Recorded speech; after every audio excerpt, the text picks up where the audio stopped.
Hi, this is Wishop, and I'm getting my camera straightened out here. This is a reading for the Aquarius full moon lunar eclipse, which is going to happen. We just had the partial solar eclipse, and I'm reading for that as part of the new moon. And then this will be a full moon at which we will have the lunar eclipse.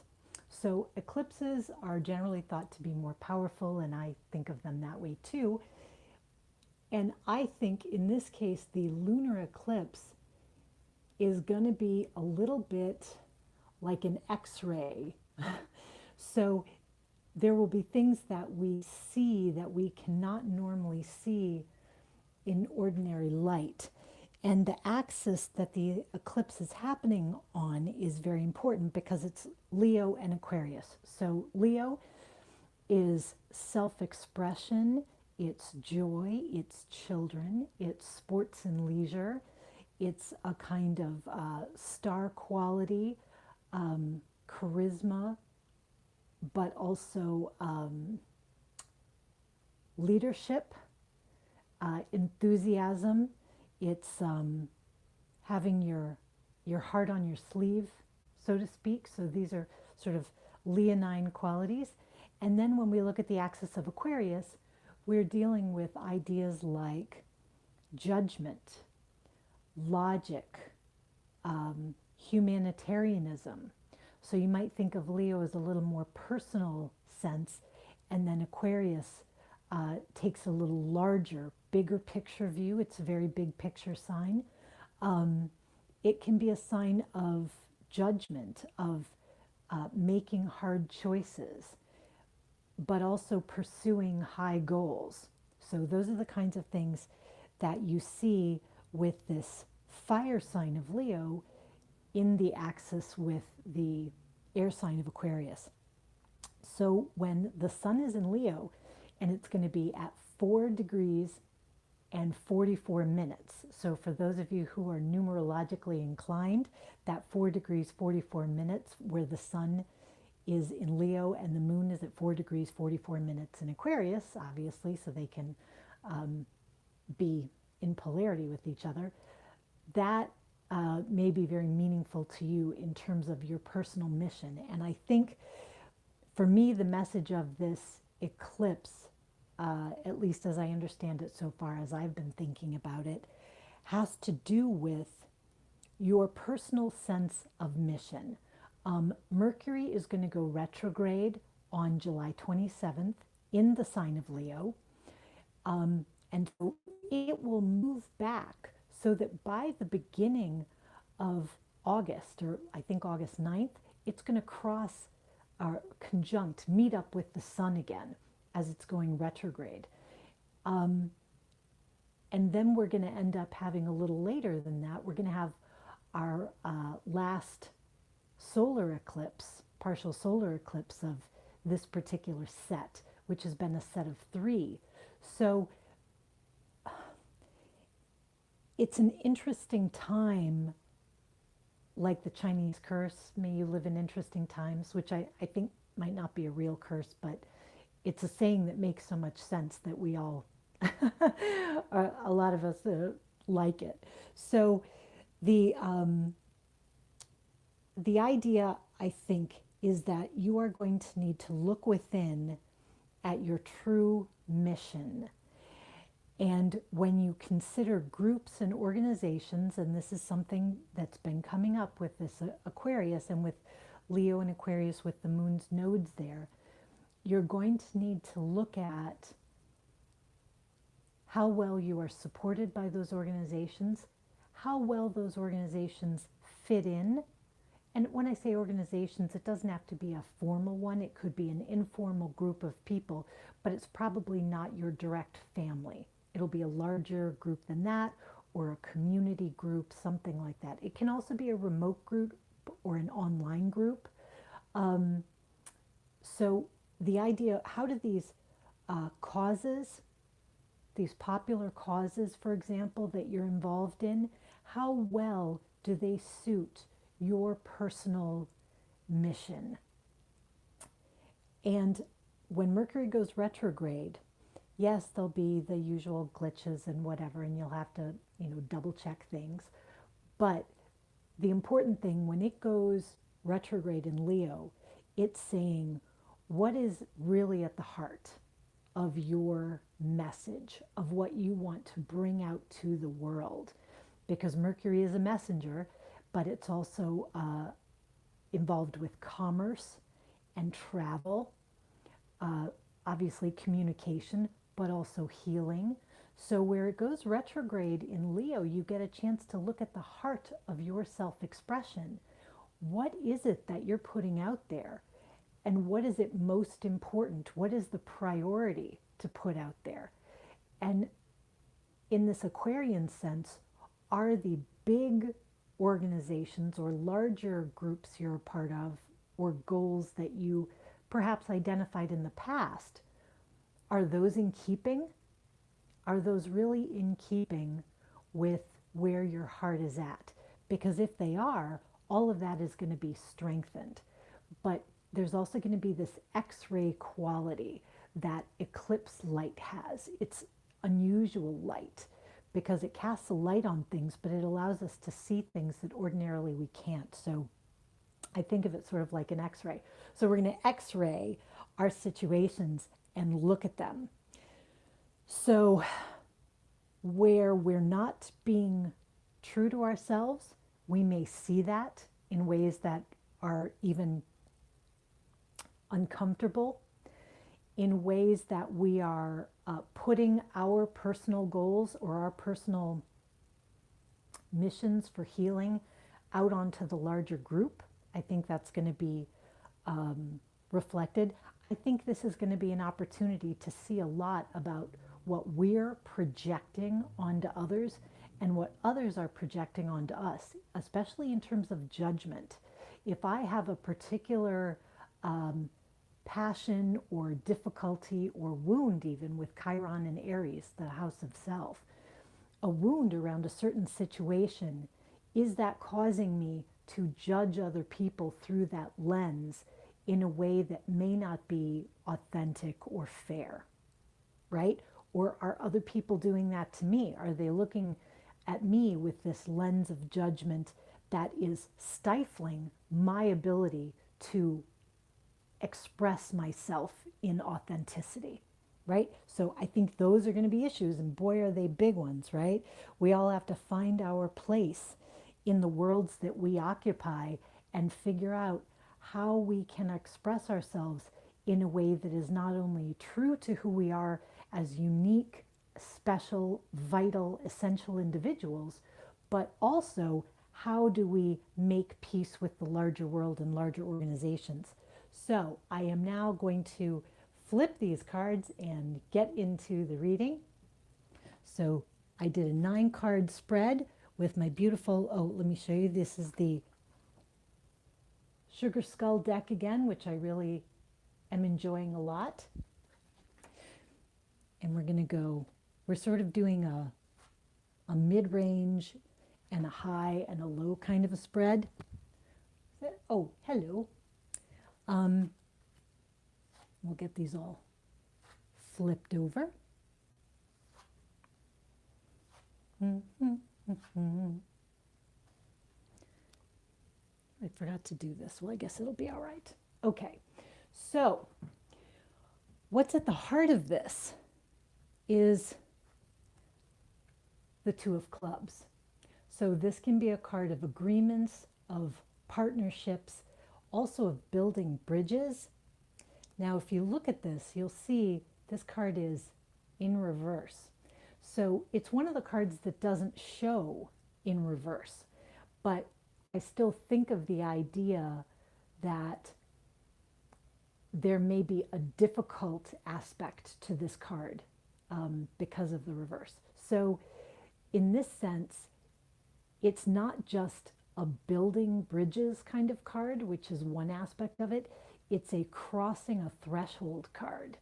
Like we take a step forward and we're not the same as we were before. Some of the thresholds you can think of, the idea of jumping the broom when you get married. You jump the broom. You cross a threshold, or you carry the bride over the threshold.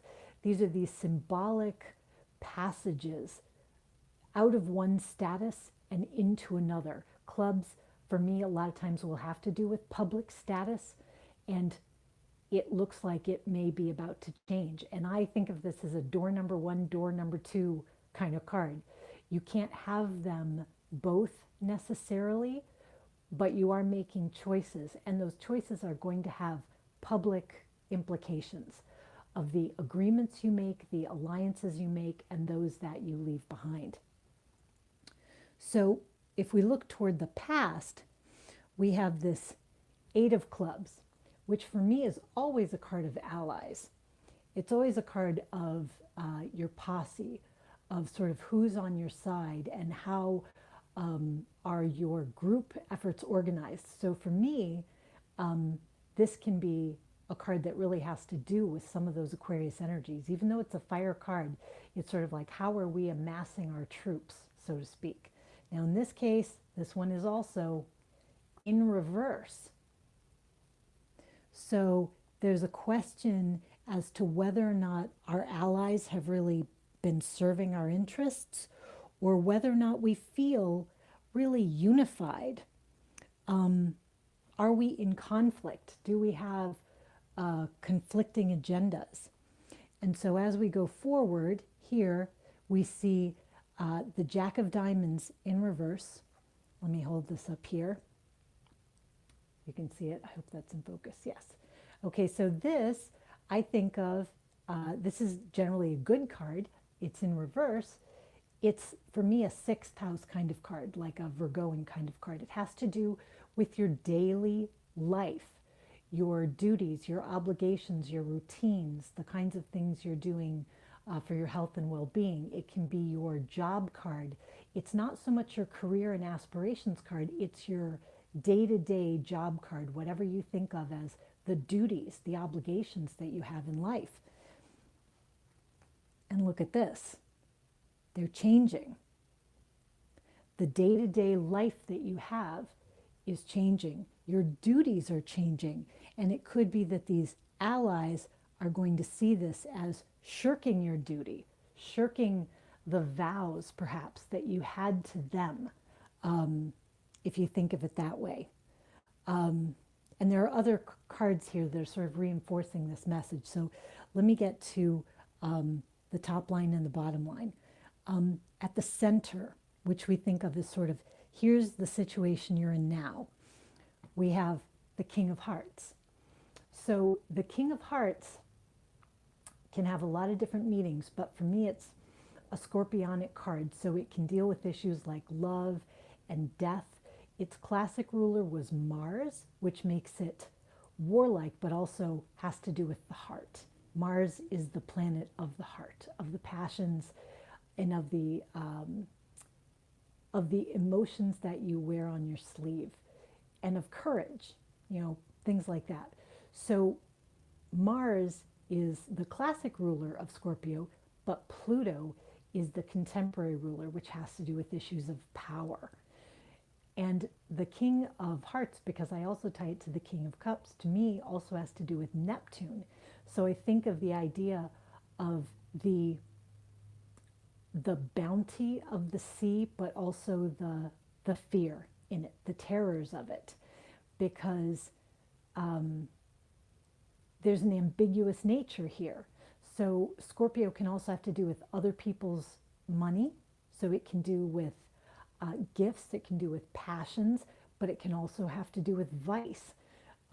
It has to do with relentless seeking for truth, but not always liking what you find. So that's the kind of stuff. So you really have to be able to embrace the ambiguous nature. And actually, when I saw this card come up, I thought of that rhyme, if you know it. There was a little girl who had a little curl right in the middle of her forehead. And when she was good, she was very, very good. And when she was bad, she was horrid. That's what this card reminds me of. And that's the situation in which you are finding yourself. And it's interesting because with the 10 of diamonds down below, which is a really great card, and let me hold this up here so I can really see what this is all about. See if we can get it focused. Can you see that? Does that say toujours? What does that say? I'm sort of at a funny angle for my screen, so I can't see it very well. It looks like it says toujours. So if you think of toujours and there's a heart, I believe that means yours, I think. Um, but this doesn't have skulls. This has little hearts. And the 10 of diamonds is a great card. It's a yes card. It's one of the big yes cards. So it can be inheritances and property. It's, again, things that come through other people. This is things that are part of a larger structure that come to you. But it's also the card of the castle, the card of being able to set up something for the long term. Uh, Foundations, inheritances. So there's a sense here to me, because Jupiter is currently in Scorpio, that you may be coming into a run of fairly spectacular luck, or it might look like luck to someone else. It could be that you've been working a long time to make this happen. But when the dam breaks, when you finally get this thing that you're looking for, or this lucky break, I think it was Thomas Jefferson said, the more I work, the more luck I find I have, something like that. So this kind of idea. But you're going to get this stroke of luck, and it's going to, in some sense, separate you from your previous allies. And that's a scary thing. A thing that I always come to are like the lottery winners. They win the lottery, and then they can't just live in their same ordinary neighborhoods anymore. Because even though they may want to, because they feel comfortable, their status has so changed, it's awkward, it's difficult. They have to try to carve out a new life. And sometimes they end up going into new situations where they don't exactly feel at home either. And they have to redefine themselves. And it can be a tough situation for people. So you can think, oh, the luckiest thing in the world just happened. But it can bring about schisms in the family. People are asking you for money that you haven't heard from in years. You may say yes to lots of good things, but there may be other good things that you feel you need to say no to. And there can be a sense that everybody's looking at you like a cash box. And I think Oprah has talked some about this too, where, she had concerns. The people who were meeting her weren't interested in her for herself. They were interested just in what she could do for them or what she could provide for them, and the way that sours trust. So you think of it as like, oh, wouldn't it be great to be one of these people who succeeds in this amazing way? Wouldn't it be great to get this crown, to win this title, to have this wonderful thing happen? And it is. It absolutely is. This is the yes card. It is. This wonderful thing is yours, but it is probably going to bring about some difficult situations, and not everybody is going to be happy for you, which is also shocking and disappointing. This 9 of hearts here, well, let's talk about the 7. This is being prudent. This is in the upright. The 7 of diamonds for me is a card of prudence and patience. It's working within the cycles of time. It's working within the proper cycles of the harvest, like 7 days of the week, right? And it's this effort that you've put in on a continuous basis. And now you're ready to collect a harvest because you've been wise. You didn't yield the harvest too soon. You didn't over prune. You weren't hasty about it. And now this great stroke of luck, which I think is a good way to think of it, this lightning strike of luck, because it can be shocking, right? Comes down, and Uranus is in Aries, so these kinds of things can happen to you. But because it's in Aries, it's to you, yourself, right? These are things happening on a very individual basis. We're all getting our own strokes of luck, our own epiphanies. Um, this tends to make it look kind of material in the area of love and money. So here's money, but here's also family. For me, this is a card that can have to do with family wealth. But to me, I don't know. It looks pretty material in some ways. So you've been carefully being prudent, but now you've got a bumper crop, right? Your harvest has come in and it's a bumper crop, but not everybody's happy about it because the Nine of Hearts is in the upright would be like the wish card, right? So it's another yes card. And look at these hearts on this on the heads of these skulls. So this is a card of happiness and generosity and being able to have enough to share, not just materially, but the abundance of good feeling, of emotional satisfaction.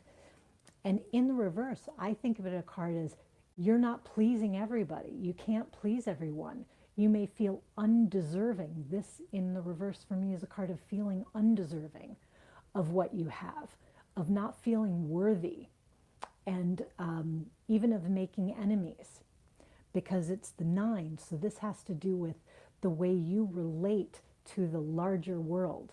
This is the aftermath of things that happen. And so the way you relate to the larger world is you may not feel deserving of the things you've done, even though it's plain with this seven, you've been working for them. You may not feel deserving when they happen. Or other people may not be happy for you. And that can be very disappointing. I know people who've had great success come upon them apparently suddenly, even though they've been investing in it for a while. But that is not apparent to people. They just hear the bottom line news that says, this good thing happened to this other person, and it looks like it's out of nowhere. It rarely is completely out of nowhere. Usually there are seeds planted, but other people aren't aware of how hard you've worked at things. They aren't aware of the investment you've made necessarily. So when this luck comes to you, they may not be totally happy about it because of issues in their own lives. And that's fine. I shouldn't say it's fine, but this is something we've probably all had to deal with, where somebody else has gotten lucky, so to speak, and we have felt the need to confront our own feelings of envy or jealousy, or how do we relate to that person now that they seem to be on a different level with their success, or they're at a different level because of some other what we see as a triumph that they've had, and now how do we relate to them? So if we go into this lower area, we've got this yes, like the underlying foundation is strong, is yes. This is on, and it's going to be good for you. Whatever this is, it's really good for you, and it's yours. But this Jack of clubs in reverse, let me show you this up right here. See all these eyes? I love this because I really think of the idea of the Sagittarian, for me, quality of this card that is so curious, is looking at everything, is, always researching and blazing new trails and exploring. And here, the Sagittarian energy in the upright, when it's the Jack of clubs, is one of the two fastest moving cards. And it can be a card of ambition, being very ambitious, moving fast, even rashly, some people would say. You can get ahead of yourself. You can be leading the parade before anybody's following. And here, to me, this is tied to that same thing, that possibly because of your allies, because you didn't want to lose support, because you wanted to be encouraged by all these people, you have not been moving rashly. You have not been moving rashly. You've been moving very prudently in the direction, very quietly and slowly in the direction of your goals. But it's sort of time with this eclipse energy that's been going over, the last couple weeks, and it's going to move forward into early August, to open your eyes, to sort of wake up, to the opportunity here that's presenting itself. But to take this opportunity, you have to be willing, I think, to be thought imprudent, to be thought to be too rash, to be the person that people are talking about. You know how you hate when people are talking about, oh, this person's getting above themselves. They're too big for their britches. They think they're all that. Like, that's the kind of cheap talk that goes around about people.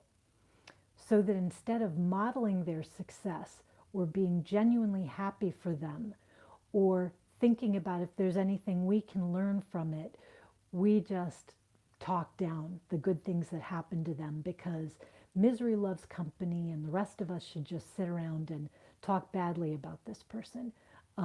There's an old Smith song. We hate it when our friends become successful.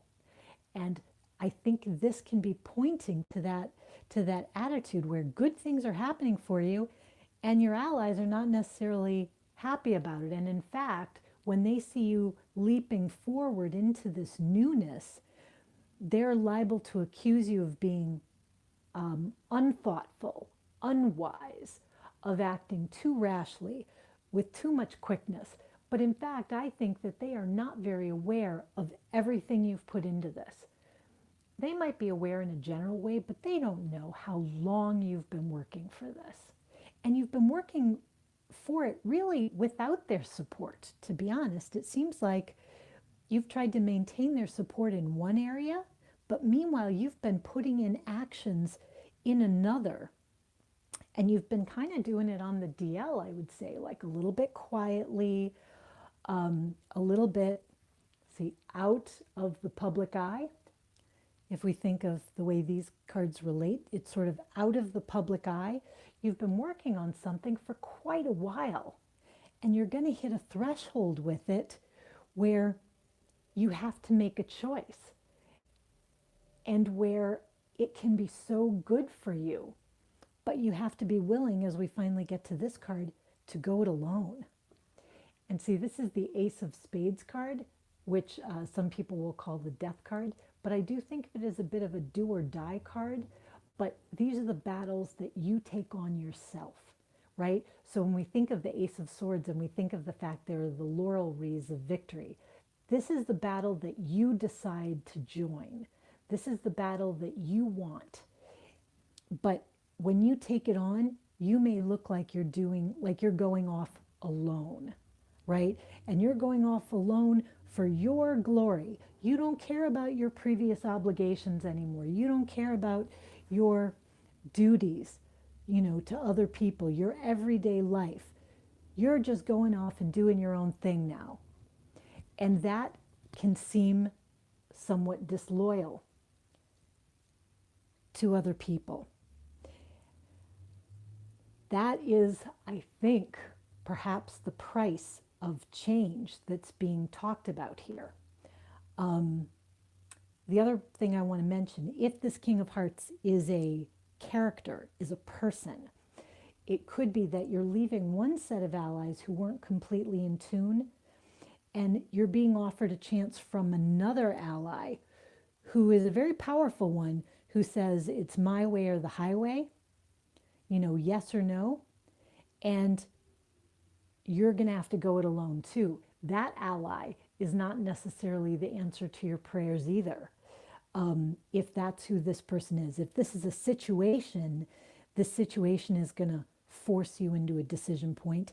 If this is another ally or another offer, this is also going to force you into a decision point.